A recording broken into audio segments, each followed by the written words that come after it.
सविस्तर बघूयात। जोपर्यंत शेतकऱ्यांना योग्य वाटत नाही तोपर्यंत शक्तीपीठ महामार्ग होणार नाही, असा शब्द भाजप आमदार राणा जगजितसिंग पाटील यांनी शेतकऱ्यांना दिलाय।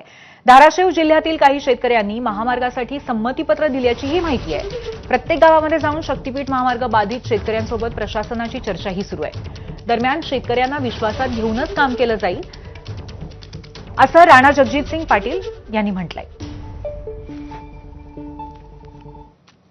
शक्तीपीठ महामार्ग जो आहे त्याच्या बाबतीमध्ये इथेच बैठक झाली होती आणि शेतकऱ्यांना आपण स्पष्ट शब्द दिलेला आहे की जोपर्यंत तुम्हाला योग्य वाटत नाही तोपर्यंत इथे काही काम होणार नाही, अगदी स्पष्ट आपण सांगितलं।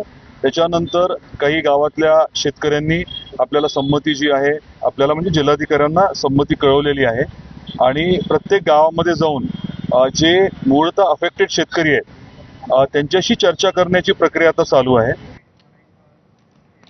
सध्या क्षुल्लक कारणांवरनं गोळीबार करत गुंडांनी दहशत माजवण्याचे प्रकार वाढीला लागलेत। अकोल्यामध्ये गुरुवारी कृषीनगरामध्ये